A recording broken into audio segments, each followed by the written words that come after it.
haddaba barnaamijka qodobada aanu idinkugu soo gudbinayno waxaa ka mid noqon doona dunida oo la yaaban isbedbedelka mar walba ka imanaya Trump isagoo saaki mar kale haddana dhiilo colaadeed ka sameynaya bariga dhexe sheegayna inuu weerari doono Iran.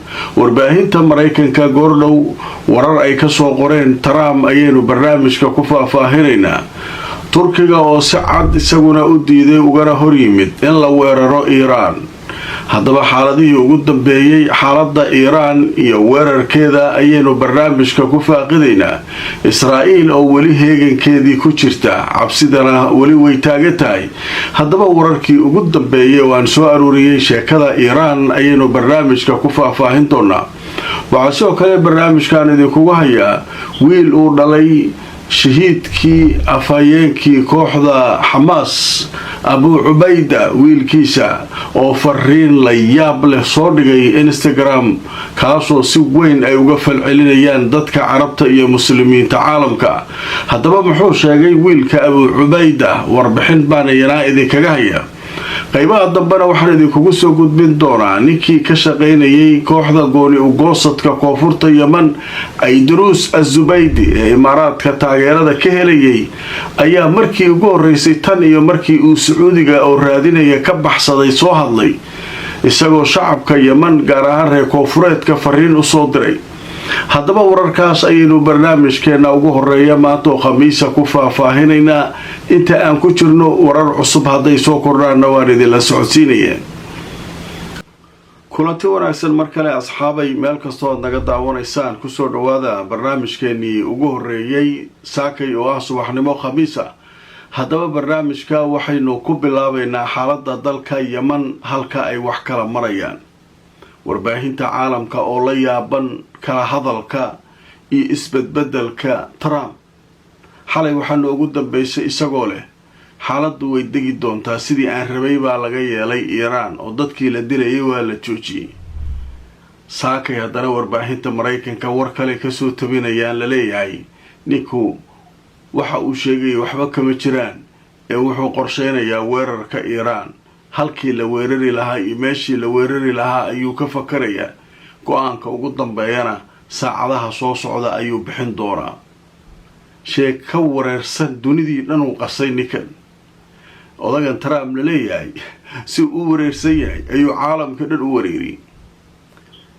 haddaba marka aan idin tuso wararkii ugu dambeeyay arrinkan soo kordhay saakay laga qoray. haddaba telefishinka Al Arabiya ayaa ciwaan wuxuu uga dhigay duqayn degdeg ah oo la soo gabagabeeyo ayuu doonayaa ninka la yiraahdo Trump. Trump wuxuu gaarsiiyay kooxdiisa dhinaca ammaanka qaranka kala talisa kala shaqaysa inuu doonayo in weerarka military ee Mareykanka ee ka dhanka Iran uu noqdo mid degdeg ah oo wax walba lagu soo afjaro. haddii kale weerarka hadduu fogaado isagu wuxuu sheegay inaanu taa doonaynin inuu weerarku qaato toddobaadyo bilo iyo wax la mid ah. mas-uul Mareykan ah ayaa sheegay in arrinkan uu Trump sheegayo ay mar kale isbedel kale muujinayso. haddaba sida la filayo waxaa la leeyahay madaxweynaha Mareykanka waqti dhow ama saacadaha soo socda ayuu go-aan arrinkan ku saabsan gaari doonaa. waxaana warkan baahisay saakay shabakada la yiraahdo NBC ee dalka Mareykanka. official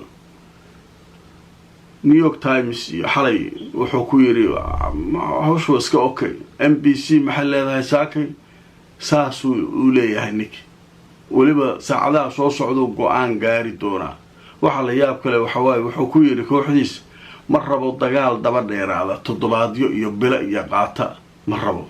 haye hal mar jug fiican oo ay isku dhiibi karto Iran ma la samay karaa? nuclear baa ku dhufanayna dheen hal mar jug maxay tahay meeshaan dowlad weyn la dagaalamayna gataala haysato waxa walba haysata. may wuxuu yiri anigu waxaan rabaa sariic darba sariica macnaha garaacis degdeg ah dhag dhag dhag waxa inay dhamaadaan. meesha Venezuela miyalla Venezuela madaxweynadeeda isagoo jiifa iska soo qaadatay hawshaas rabaa u taagay.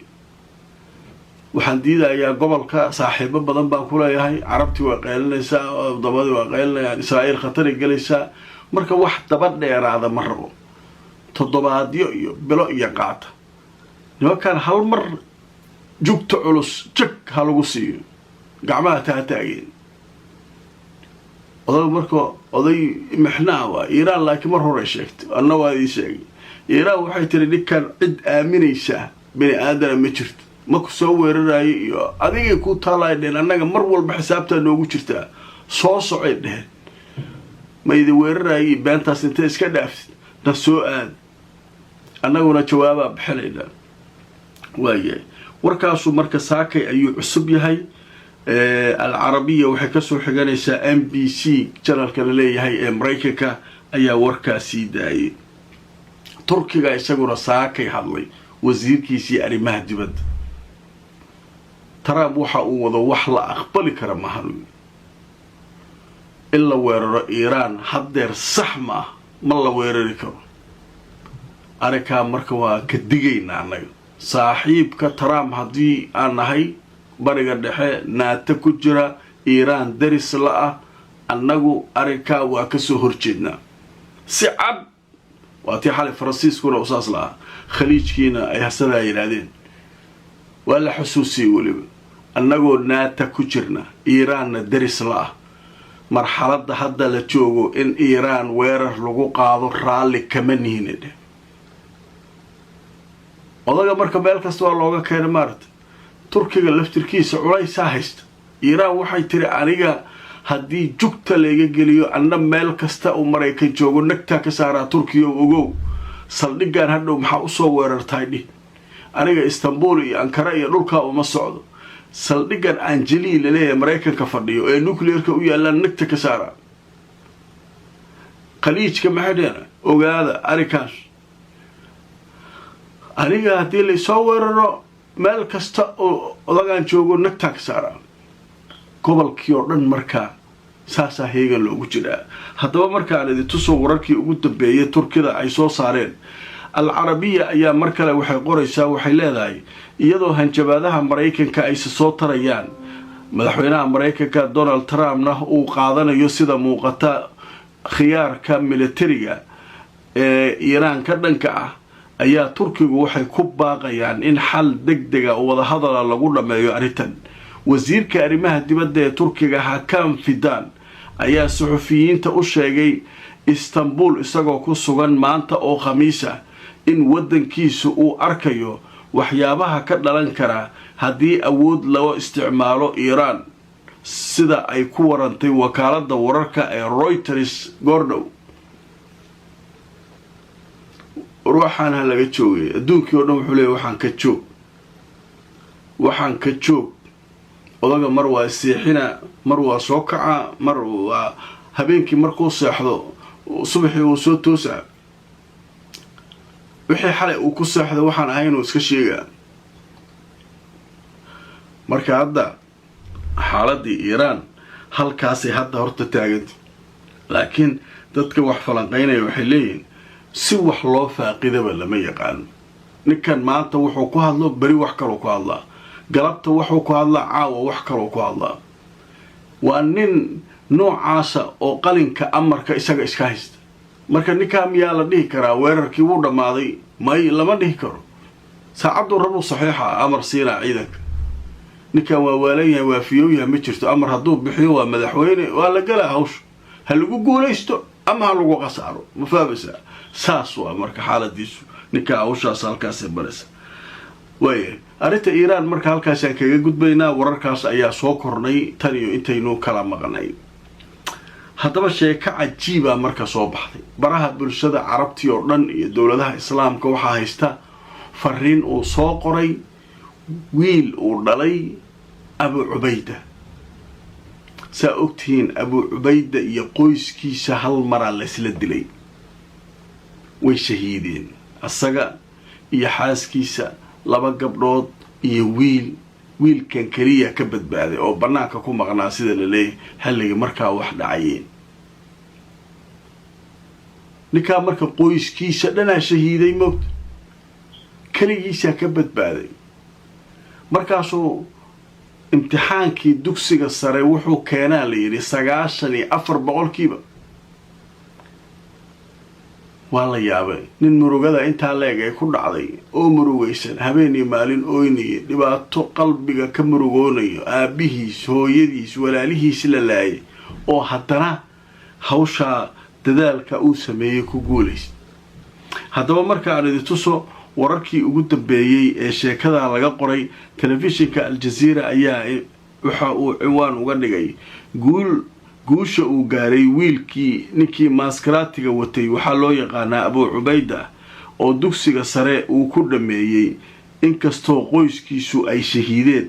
haddaba marka warbixintu way sii socotay waxaa leeyahay baraha bulshada waxaa qabsaday in laga falceliyo hadal uu soo saaray wiilka la yiraahdo Ibrahim Hudayfa al-Kahlot oo ah wiilkii shahiidkii Abu Ubayda. haddaba afayeenkii hore ee guutada Izzuddin al-Qassam garabka militariga ee Hamas. haddaba guusha heerka imtixaanada uu ka gaaray wiilkan ayaa waxay noqotay mid taariikhi ah. Ibrahim waxa uu ku dhawaaqay guushiisa heerka sare 94% inuu keenay imtixaankii, wuxuuna soo dhigay bartiisa Instagram fariin uu u qoray sidan: mahad waxaa leh Ilaahay oo isiiyey guusha iina fududeeyay inaan ka gudbo imtixaanada dugsiga sare. mahad waxaa leh Ilaahay marka hore iyo mahadnaq qof kasta oo i taageeray oo iga caawiyay inaan ka gudbo marxaladan oo aan gaaro dhibcaha heerka sare 94%, inkastoo ay jireen daruufo adag oo aan soo wajahay. wuxuu raaciyay waxaan guushan u hibeeyay nafaha shuhadada dadkayga, gaar ahaan waalidiintayda, labada gabdhood ee walaalahay ah iyo wiilkii ila dhashay oo dhammaantood shahiiday. ilaahay ha u naxariisto dhammaantood. tani waxay ku timid daryeelka aabbahay iyo hooyaday iyo xiisaha ay ii qabeen inaan heer sare ka gaaro marxalad kasta. rabbiyow u naxariiso shuhadada sidii ay ii soo koriyeen markii aan yaraa. haddaba waxa dadka u ololeeya arrinkan ama dadka baraha bulshada ayaa waxay qorayeen fariimo hambalyo ah iyagoo u hambalyeynaya wiilkii uu dhalay shahiidkii Abu Ubayda kaasoo lagu magacaabo Ibrahim Hudayfa Kahlot. marka waxay ahayd fariin qeyra leh ah qoys dhan oo baaba'ay kaligiisa ka haray. dadaalkayga waa wadaya, hawsheeda waa wadaya, difaaca dalkaygana waan wadayaa wiilku caadi maaha. marka Abu Ubayda wiilkiisii waaya liiri ilmaha ugu weynaa. marka dadka shuhadada ah marka wiilkii marka wuxuu leeyahay Ilaahay u naxariisto dhammaantood. marka hawshaasu marka waxay ahayd hawl cajiiba. marka warbixintaas waxaa aad markaa looga hadal hayaa dhanka carabta iyo guud ahaan dowladaha islaamka. qadar xayeysiisa kadib waxaan u gudbaynaa arrinta Yaman. ninkii gooni ugoosadka ahaa ee Imaaraadku taageerayay ee dhowaan la sheegay inuu xataa Soomaaliya dhex maray oo uu halkaa Imaaraad ka tegay ayaa war soo diray shacabka koonfurta Yaman la hadlaya.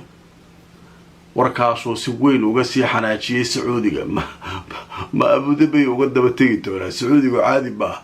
haddaba sheekada dhinkaa ku saabsan Caydiruus la leeyahay Az-Zubaydi ayaynu qaybta dambe iyo warka uu soo saaray kaga hadli doonaa.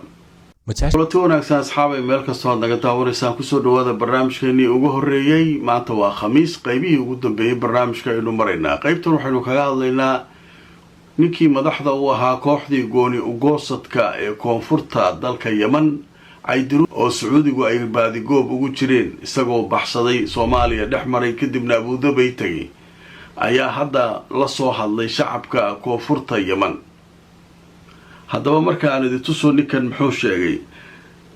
jaridda la yiraahdo Ra'yul Yawm ayaa waxay leedahay hadalkii ugu horreeyay tan iyo markii uu dhuuntay Az-Zubaydi ayuu soo saaray isagoo ku baaqay in la sameeyo mudaharaadyo dad fara badan ay ka qayb galayaan berito oo jimco ah taasoo uu sheegay in lagu dalbanayo waxa uu ku tilmaamay wafdigii golahan ee sacuudiga lagu xiray markii wadahadallo sacuudiga ay u tageen dhowaan.